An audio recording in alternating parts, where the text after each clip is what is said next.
I have a story to share.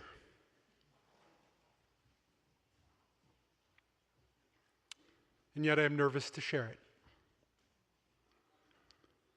The story I need to tell touches on one of world Jewry's, our people's most polarizing and challenging topics. It is the type of conversation that pulls communities apart. It is the type of conversation where people choose sides and label one another. It is the type of conversation that too quickly gets reduced to a binary and pits parents against children, teachers against students, neighbor against neighbor, and dangerously, Jew against Jew. The topic, as you already know, is Israel.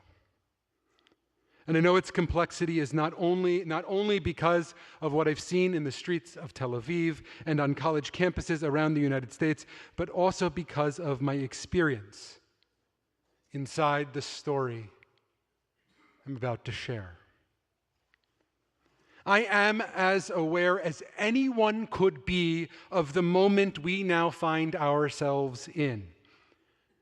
Our cousins, my cousins, our friends, our camp counselors, our children, our family find themselves under assault. On the Lebanon border and in the Gaza envelope, evil, brutal forces driven by hateful rhetoric and ideology wish to do our people harm. Israel is at war. Violence, bloodshed, loss, and terror are everywhere. We have to talk about this. But for some reason, talking about it can feel impossible. The story I want to share is not new. It only takes a Googling of my name to uncover the public discourse. As you will hear, this was not a public discourse I asked for or sought out. Still, the experience taught me a lot about navigating the complexities of speaking about Israel and navigating the nuances of the Israeli-Palestinian conflict.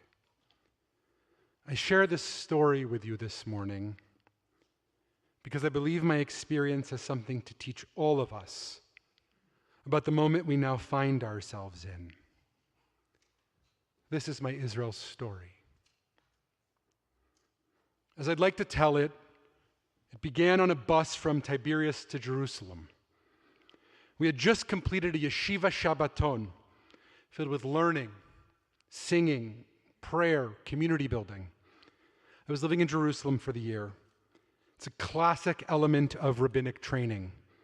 And as an eager and curious student, I had put myself fully into the set of experiences available to me. Primarily, I studied Talmud for 10 to 12 hours a day. I know, exciting. I was a yeshiva student. That means I sat a lot. And my existence occurred between me and a book and my study partners. The learning center I attended was in the basement of one of those cold Jerusalem buildings not too far outside the old city. It's an area that feels old and new at the same time. Half a mile in one direction,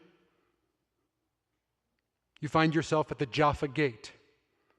Half a mile in the opposite direction, you could see Knesset, Israel's parliament building. Just a block away, the residence of the prime minister. While most of my time was spent learning, I did my best to live vibrantly in our holy city.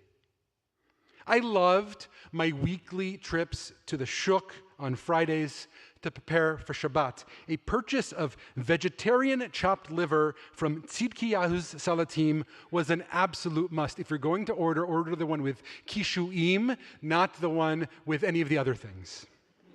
That's zucchini. While living in Jerusalem, I was doing everything I could to make the most of my opportunities, putting myself in a diverse set of experiences to take in the breadth and depth of the Jewish state. Donning a white shirt and black pants, I slipped in to the stands of Friday night Farbrengens of the Hasidic courts in Mea Shearim. I checked out the art house films playing at Jerusalem Cinematheque when the budget and schedule allowed. I used the network of buses to visit as many places as I could. I got good at getting stranded. But it was all part of the pull to learn and experience as much as possible. Which brings me back to that bus ride heading south after Shabbat. A colleague 2 seats behind me called out, "Dan, I think you need to read this." He handed me his phone. Pulled up on the screen was the opinion section of the Jerusalem Post. Daniel Gordis, a noted Jerusalem-based Israeli-American commentator, had just published his latest. "Of Sermons and Strategies" was the title, and he claimed a new battleground was shaping up for the legitimacy of Israel. His concern: American rabbinical students. In the op-ed, he highlighted 3 examples of actions that he read as sufficiently disloyal to the project of the Jewish state. He felt he needed to sound the alarm bells. 2 of the examples were new to me, and at least the way he presented them seemed like plausible concerns. However, the 3rd example felt familiar. Gordis had targeted me as a threat to the future of American Jewry. He highlighted actions that he could only have known about from social media photos as evidence of my disloyalty to the Jewish state. You see, a few months earlier, a group of friends made up of Jews and Palestinians, all of us in our 20s and most in various graduate school programs, had decided to gather on another Saturday night to build on the relationship building and dialogue we had been taking part in as part of a coexistence fellowship. We decided to meet outside the framework of facilitated conversation and to see what was possible in the realm of social relationships. Because of travel restrictions on Palestinian residents of the West Bank, our social gathering had to take place on that side of the security wall. The chosen cause for the gathering? 2 birthdays of people in our friend group. One was the birthday of Drew, a talented Jewish educator and musician who's leading High Holidays in Atlanta. The other, me.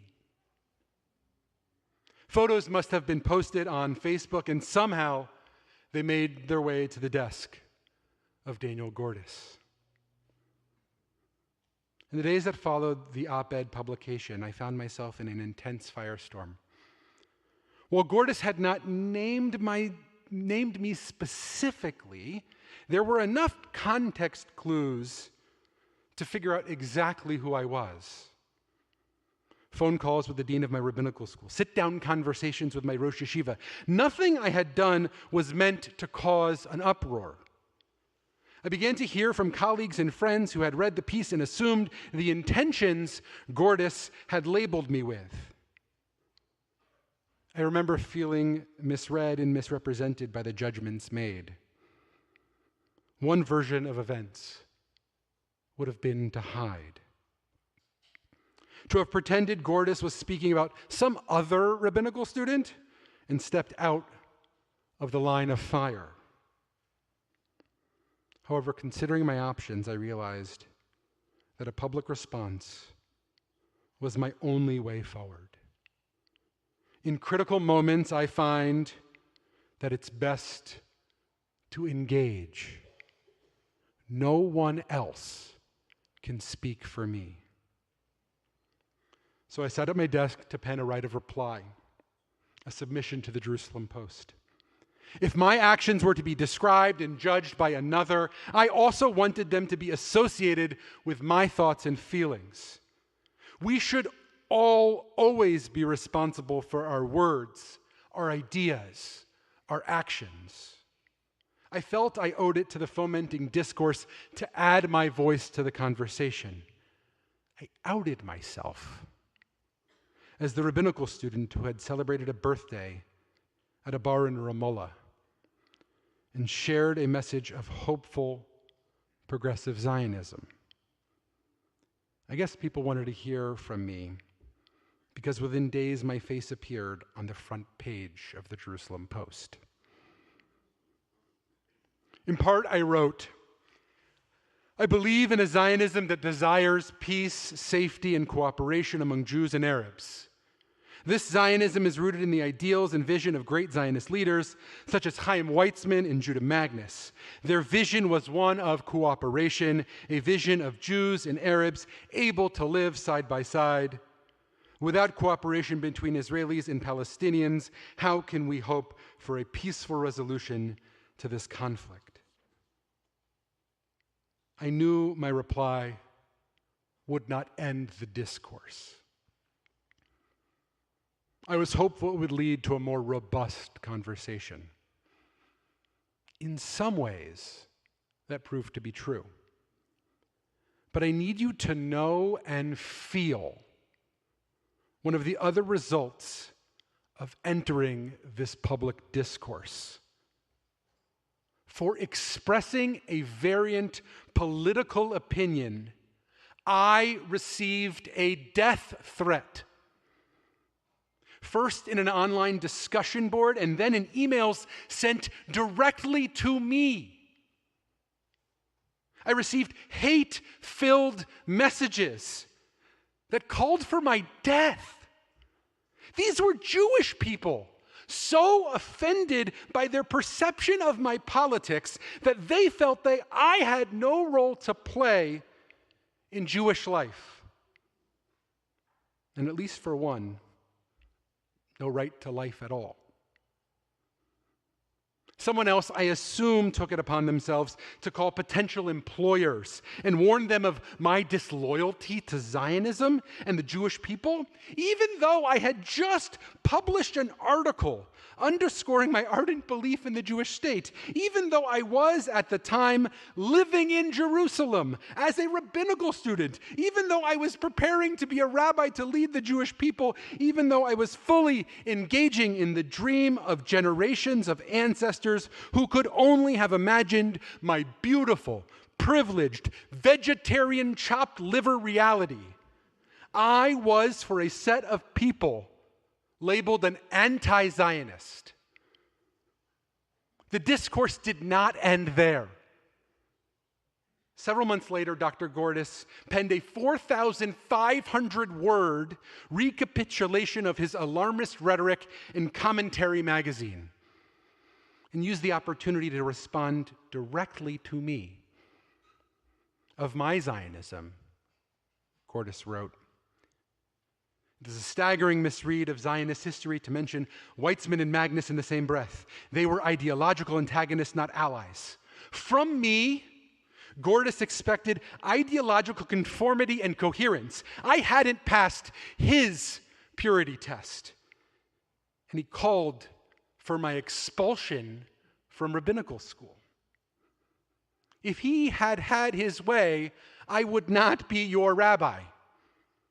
If he had his way, my over a decade of service to this community, the weddings I've officiated, the holidays we have shared, the relationships and community we have formed together would never have come to be. He didn't want me to have a voice inside our Jewish world because some of my thoughts were different than his. To me, that's a staggering misread of Judaism. If you have found any meaning or value in the work I have done with this community, then I think you may disagree with Gordis as well. Over the years, some of you have known about this episode from my time in rabbinical school. I imagine others of you are now processing it for the first time. I've never hidden any part of my story. Search engines and the internet have made it readily available. I bet some of you have already pulled up the articles and are choosing to review the material for yourselves right now. I know you'll come to your own conclusions and ideas about the material I have presented. Along the way, I've learned that this episode has been cited in academic articles and included in university-level courses and high holiday sermons from a whole host of rabbis. I promise you, when I sat down for a beer at that bar in Ramallah, I never imagined I would still be carrying its story with me. This was not a protest. This was not anti-Zionism. This was not ignorance. It was a young person, me, doing my very best to learn, to grow, to understand and experience the layers of the world we share, to become a better teacher, leader, rabbi, and person. You can choose to be up in arms about a bar gathering I took part in 2011. I understand the arguments about symbolic actions and particularism. But I hope you can also see the complexities beyond one headline or moment described in an article. Which brings me to why I share this story today. I believe my experience can offer all of us a framework for navigating the complex, emotional, and often divisive conversations we face about Israel and the broader world. It would be easier to remain silent, hide from the discomfort, or simplify these conversations into clear-cut categories of right and wrong, loyalty and betrayal. But silence and simplicity cannot serve us if we are to be a community of depth, integrity, and compassion. The truth is, Israel and the Israeli-Palestinian conflict are not issues with easy histories or straightforward solutions. They are complex, layered, and deeply personal. The politics we see unfolding are at times ideologically uncomfortable. In war and conflict, there are moral rights and moral wrongs taking place on a near daily basis. The stories we tell ourselves about them, whether we grew up celebrating Israel's independence or conflicted by notions of religious nationalism, whether we've traveled and lived in the land or only imagined it through headlines in history books, those stories, they shape us. They shape our identity, and they shape our collective future. But as difficult as these conversations are, they are necessary. And more than that, they are an essential part of who we are as a Jewish people. Our tradition has always embraced debate and dissent. The Talmud is filled with disagreements, with rabbis arguing and counter-arguing, and yet each voice is preserved in the text, honored for its contribution to the search for truth. This is not a tradition of uniformity. It is a tradition of engagement, of wrestling with difficult questions, and of the belief that multiple perspectives can bring us closer to wisdom. After all, we are the people Israel. That name, Israel, from where does it come? It comes in Genesis. It comes to us after Jacob spends all night wrestling with an unknown, unnamed being, perhaps an angel. In the heat of pain and conflict and struggle, he is bestowed the name Yisrael, Israel, one who has wrestled with El, one who has wrestled with God. Israel means that we are God wrestlers. And so when it comes to Israel, and when it comes to the most pivotal moment in our Jewish lives, can we make room for those whose views challenge our own? Can we hold space for the discomfort of engaging with ideas we might disagree with without casting out those who hold them? Can we honor the complexity of Israel, the beauty, the pain, the hope, and the struggle without reducing it to a binary of loyalty or disloyalty? And I should be careful and clear and explicit to say that especially since October 7th, we have witnessed evil actions at the hands of Hamas, and there is a clear, important, and essential role for Israel to play in defending herself. Even in the past 48 hours, we've witnessed an escalation of conflict that demands a response to Hezbollah, Iran, and the axis of evil forces who wish to eliminate the state of Israel altogether. The people who need to be stopped in that scenario are these brutal and evil actors and all of their supporters. The people who need to be stopped are those who choose as cowards to hide hostages amidst humanitarian aid efforts. The people who need to be stopped are those who provide ideological cover to terrorism. The people who need to be stopped are those who draw on centuries-old tropes of anti-Semitism to further hatred, bigotry, and injustice towards Jews. And I still believe in a Zionism that seeks peace and partnership between Jews and their neighbors. I believe in a Zionism that is not afraid of hard conversations or difficult truths, because it knows that the strength of Israel does not come from shutting down discourse, but from embracing it. I believe in a Zionism that is expansive enough to hold multiple stories, multiple truths, multiple visions of what our Jewish future can be. I'll have more to say about all of this when we gather again tomorrow. But first, we have to figure out how to deal with our present discourse. I have 3 suggestions for our shared path forward. First, we have to commit to honest conversations.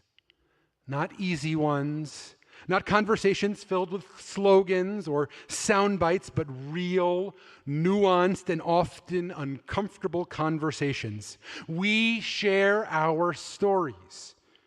We don't let the conversation just sit in the shadows or lurk in the back rooms. We owe it to ourselves, to our ancestors, to the generations that will follow us, to engage and talk about the most pressing issues of our day in a way that makes room for honesty. Second, we practice empathy. It is all too easy to see someone as an enemy because their perspective differs from our own. But if we can approach each other with empathy, if we can try to understand the fears and hopes that drives someone's views, we can move beyond the divisions that tear us apart. Finally, we hold on to hope. Hatikva. The story of Israel is not finished. It is still being written. And we, as a people, are still part of that story. We may not know the next chapter. We may not know what lies ahead for us all. But I believe it can be one of peace. I believe it can be one of cooperation and understanding. And the way I see it, it starts with all of us, with our willingness to engage with one another, our willingness to listen, to disagree, and continue building a future for our people that is grounded in love, justice, and truth. I hope that we can walk this path together. May our community always be a place where difficult conversations are embraced, where disagreement is met with respect, and where our love for Israel and each other is the foundation of all we do. May this year ahead, may this sweet new year be one of courage, conversation, and growth for us all. May it lead to peace, safety, and security for all. So may it be. Together let us say, Amen, Amen.